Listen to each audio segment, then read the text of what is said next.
Good morning students. I am your social studies teacher Deepika ma'am.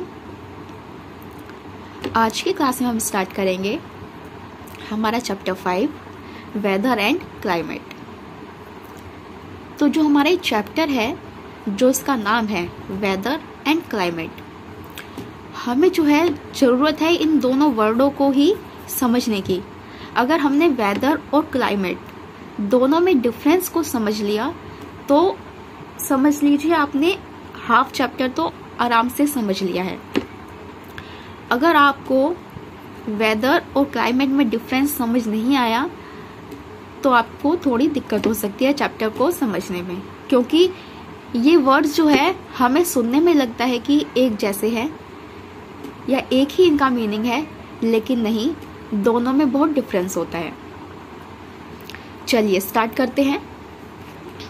Climate is about long term records, turns and averages.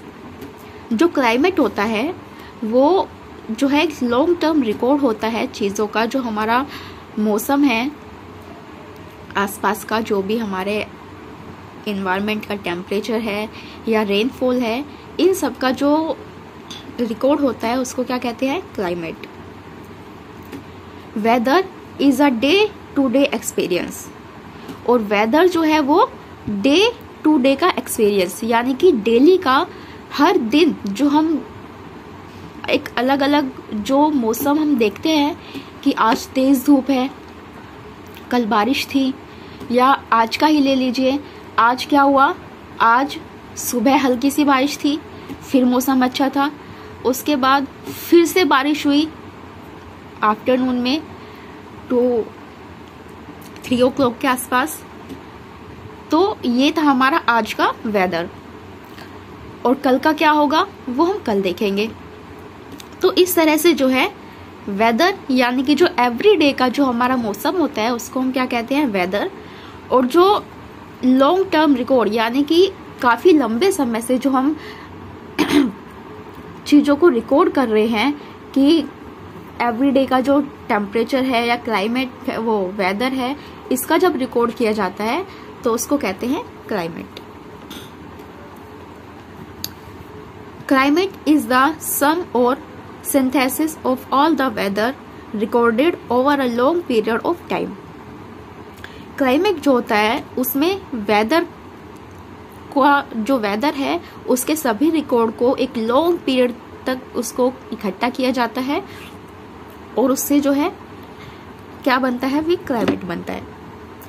It tells us the average और most common conditions और extremes और counts of events और frequencies.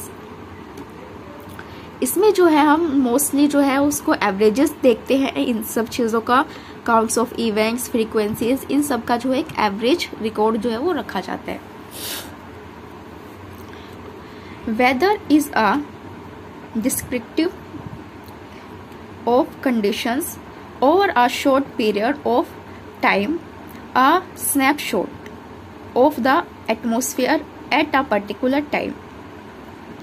जो weather होता है वो एक snapshot की तरह है, एक कम पीरियड के लिए जो वेदर है वो होता है किसी एक जगह पर और किसी पर्टिकुलर टाइम पर जो है वो वेदर होगा, कुछ टाइम बाद वो चेंज भी हो सकता है।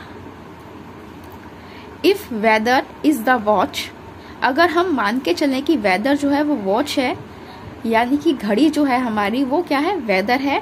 Then climate is the calendar. तो क्लाइमेट क्या होगा? क्लाइमेट होगा पूरा का पूरा कैलेंडर, जिसमें कि पूरे साल का पूरा रिकॉर्ड जो है वो बनाया गया होता है। थोड़ा इजी होगा आपके लिए समझना। जैसे कि हम कहाँ पर रहते हैं? हम रहते हैं दिल्ली में। तो आजकल आप देख रहे हैं दिल्ली में कैसा जो है वेदर कैसा है। किसी दिन बारिश होती है, किसी दिन धूप आ जाती है, किसी दिन क्या होता है कि बारिश भी है, तेज धूप भी है। तो ये क्या है? ये डेली डेली जो चेंज हो रहा है वो क्या है? हमारा वेदर है। लेकिन ये अभी जो टाइम है ये कैसा टाइम है? ये जो है रेनी सीजन है। इसके बाद फिर कैसा मौसम आएगा? उसके बाद फिर आएगी हमारी विंटर आएगी। तो जो विंटर हो गई या कह लीजिए रेनी सीजन या समर, एक तरह से वो क्लाइमेट हो गया हमारा यहाँ का। और जो डेली हमारा चेंज हो रहा है वो क्या होगा, वेदर। डन। आज की क्लास में हम अभी इतना ही रखते हैं, आगे का जो चैप्टर है उसे हम कल कंटिन्यू करेंगे। आप चैप्टर को एक बार रीड कीजिएगा और इसको समझने की कोशिश करना, और कोशिश कीजिएगा कि चैप्टर को आप आगे भी रीडिंग करें।